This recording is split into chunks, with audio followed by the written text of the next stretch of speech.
Hello there once again. Welcome to another edition of Talking Fight and our ongoing series involving the Olympics to be held in Tokyo, we hope, in 2021. We laugh because we've just heard some interesting news that's going to affect the qualifying structure. What have you heard, Christian? Well, absolutely. Unfortunately, a bunch of boxers went to bed last night on the other side of the world as Olympic hopefuls and woke up this morning only to find out that that is no longer the case. Um, the global boxing qualifying tournament for Tokyo 2020, again 2020, which we've mentioned on more than one occasion here on this program, scheduled for Paris in June, has been canceled. The European qualifiers, we've also mentioned from time to time here, has been postponed now from April to June. So the International Olympic Committee said today that plans were changed because, quote, current challenges to the to international travel and related restrictions in many countries during the coronavirus pandemic. So boxers worldwide were set to compete for 53 spots in the Tokyo lineup at the tournament in Paris in June. So these places now are going to be allocated equally across the continents by a world ranking system based on rankings held going back to 2017. So Olympic entries from Africa and the Asia-Oceania region will now be allocated by rankings alone, whereas boxers in the Americas and as well as Europe can still earn a qualifying place in the ring. So the Americas tournament is currently scheduled for May 10th to the 16th. It's back in Buenos Aires, Argentina. And the European qualifiers are slated for June at a venue yet to be determined. So the IOC, as well as the boxing task force attached to the IOC, has said that the changes to the qualification system are to ensure that athletes from all regions have equal opportunity to qualify for the games. Athlete recovery times are also being increased thanks to updated qualification system to, once again, quote, reinforce the boxing task force focus on medical and safety considerations, end quote. The task force also added that it's protecting both its rankings and the Tokyo 2020 seeding system.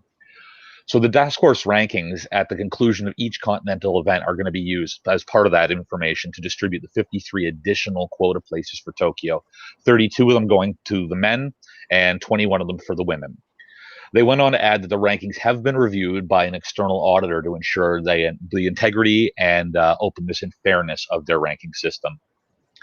But at the end of the day, getting rid of the global qualifier, this is going to be a huge blow to, especially to boxers, as I said, from Africa and the Asia-Oceania region, whose fate, insofar as a spot at the Olympics, is now completely out of their hands.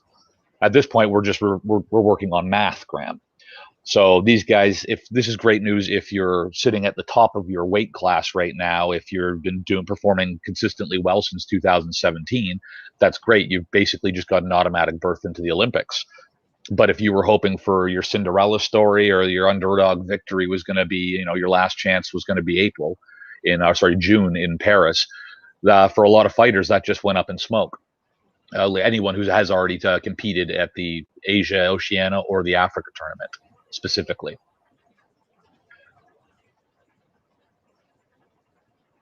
Just throws a bit of a wrench into what we're going to be seeing here. So once again, the entire card for what we're going to be seeing in Tokyo is up in the air. I actually think they're doing that right. I'm kind of happy.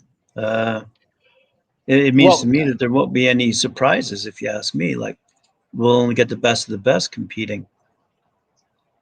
Well, I mean, theoretically, it's the Olympics. We are only getting the best of the best anyway. But I see your point. It at least gives us a bit of a roadmap on how we can expect to move forward, especially if these tournaments are unable to go forward. The other qualifiers as well, they may have to revert to a ranking system for the remainder of the European and America's qualifiers as well. It's really hard to say at this point in time. Again, if you've been performing consistently well, because it's not just these Olympic qualifiers that they'll be taking into account. It's all the rankings going back to 2017. That's going to involve continental championships as well as internationals as well over the last few years. So if you've been performing well up to this point, great news. But as I said at the beginning of this here, a bunch of people went to bed last night, Olympic hopefuls, and woke up this morning with that kind of being snatched away from them. Yeah, but when we say Olympic hopefuls, you're talking Eddie the Eagle scenario. No, you're not talking about. necessarily. Just people who failed to qualify at their continental, either in Africa or the Asia Oceania event, who still had the option to go and compete at the World Qualifier to still grab one of those 53 berths. So now they still have that option yesterday. Now it's if you didn't qualify in your continental, it's based entirely on that ranking system. So you don't have the option to come in and maybe have a really good couple of fights at the World Qualifier and find yourself on your way to Tokyo. Yeah, I'm still hedging my bets and saying that these guys were just crossing their fingers, hoping for some guy to slip in front of them and knock them out on the way down. That's not Well, going to happen now. absolutely, absolutely. But I mean, that's the qualifiers are still like that anyway. Yeah, but now you're saying the qualifiers won't happen, much to the detriment of someone who might have won by Well, the luck one alone. qualifier has been canceled. That's the World Qualifier. We're still hoping to have the Americas and phase Right, two of the European.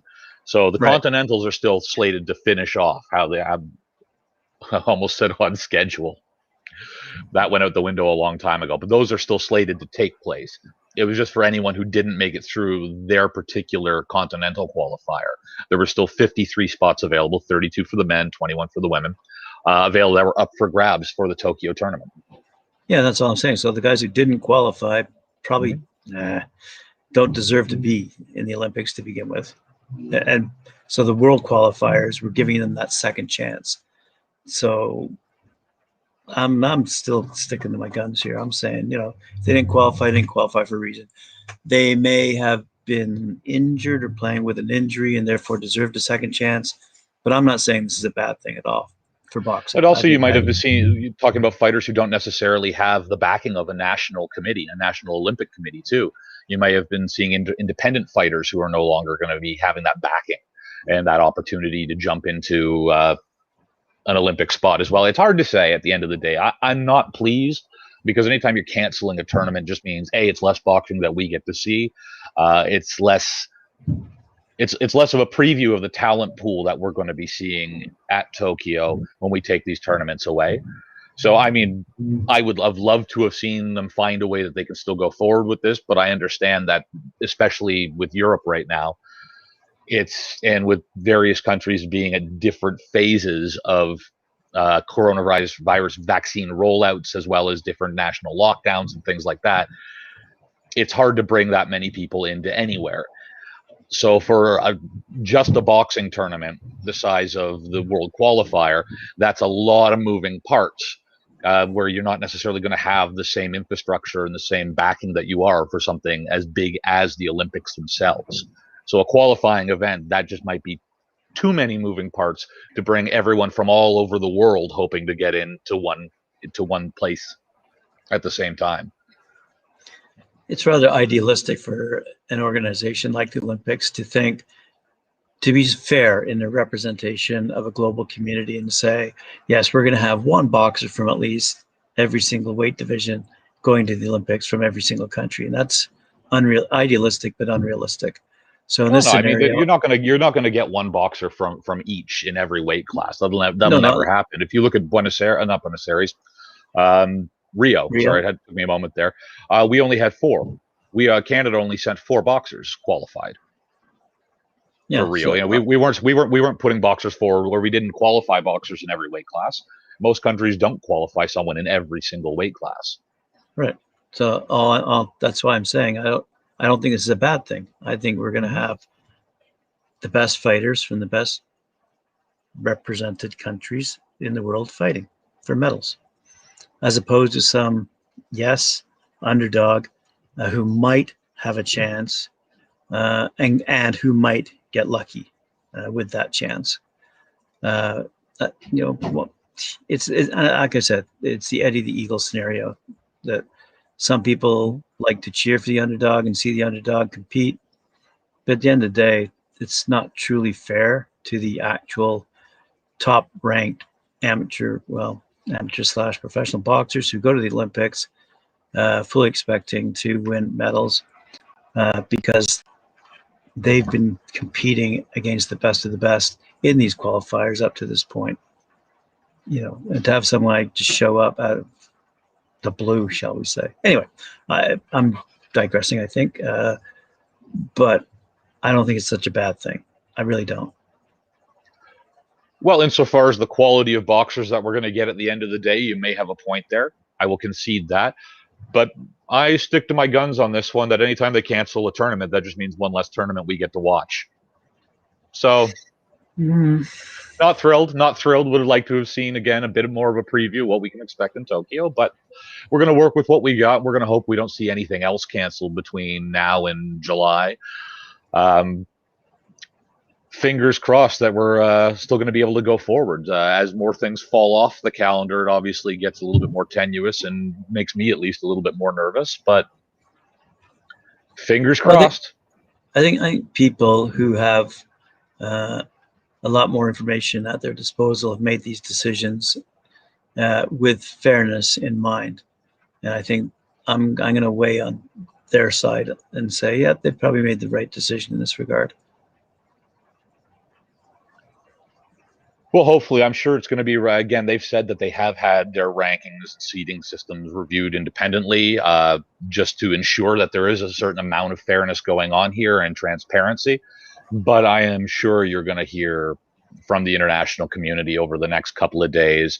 There'll be complaints that, it's only fair if you come from these countries, or, we've been snubbed, or we've been ignored, or we should get more berths than these people, or things like that are going to be cropping up. So it'll be interesting to see what the arguments against are. But as far as a roadmap, insofar as giving us a way to actually get boxers to the games, I think this is probably best case scenario right now.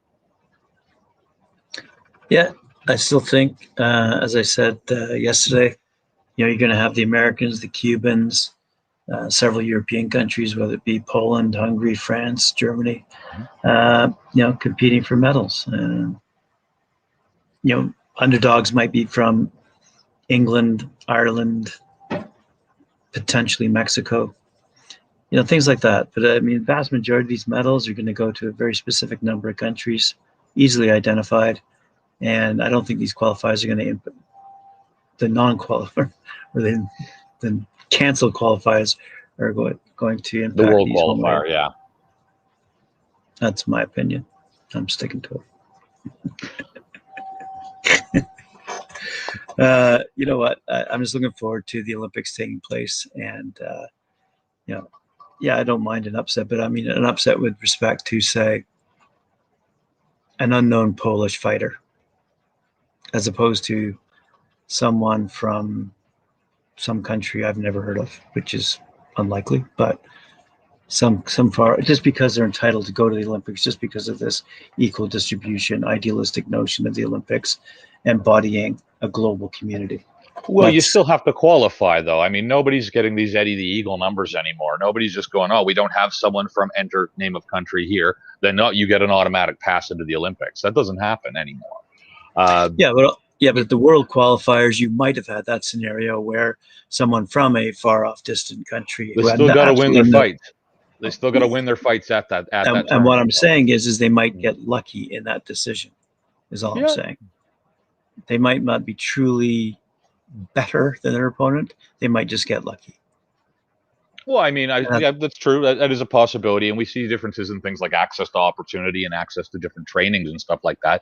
As we go across different platforms, different countries are going to have different amounts of funds as well as training available to them, different systems that they've been developing over the years. So countries obviously like Cuba, where there's been a very strong boxing presence for a lot of years, they've spent a lot of time, boxing and baseball. Those are that's how the Cubans spend their time. That's the sport and that's the pastime right there. That's a do they do well in hockey? Yeah, well, so we made a few on this, but how are they going to do at hockey? Not great. Is it because they don't have great athletes? No, it's because the access to opportunity for a training program is not going to be anything like what we have here in Canada, for example. So when we get some of these smaller countries where they're not necessarily known for boxing, it's not that they don't have these great fighters. It's that they're lacking access to opportunity in a lot of cases. And sometimes that's going to be socioeconomic, among a slew of other reasons. We've covered some of this on the show in the past, how these guys pay to get to these places. So tournaments like the World Qualifier may have been a chance where we see a previously, yes, unknown fighter from a smaller nation that doesn't normally we don't normally think of as medaling in the Olympics for boxing, but we might see, a rising star come out of that, which we might miss out on now. Okay. You and I are going to have to agree to disagree on this one, I think. No, that last point was valid. There may have been that one guy or gal. That's true. I have been generally saying guy the whole time. Yep, could be female fighters as well. All right. Well, we'll leave it up to our viewers to shoot us a comment if they have an opinion in this regard, and keep tabs on this moving target, and let's see. I'm curious whether there are whether the Olympic committees have a ranking system that we can have a look at right now. Like, who are the top ranked men and women who are heading to the Olympics? Now that they've made this announcement, we're going to be able to already see within the next couple of days, I think, exactly who's going to be coming from at least the Africa and Asia Oceania regions, just because those qualifiers have taken place. And since it's just down to the math now, those fighters will be announced in short order, I have to assume. We're going to be waiting, obviously, though, for the European and the Americas fighters. But we should be able to get a fairly straightforward picture of the other side of the globe, at least within the next day or so. I'm sure people will be analyzing it and putting out predictions and everything else. And Vegas will get to work on the odds. Right on. Okay, thanks, Christian. Appreciate it. I'll keep you updated. Thank you very much. Hopefully, viewers out there will give us a like, throw some comments, subscribe to our channel. And by the way, if you do subscribe, make sure to ring that bell to receive our notifications. And we'll see you tomorrow, Christian. Thank you very much.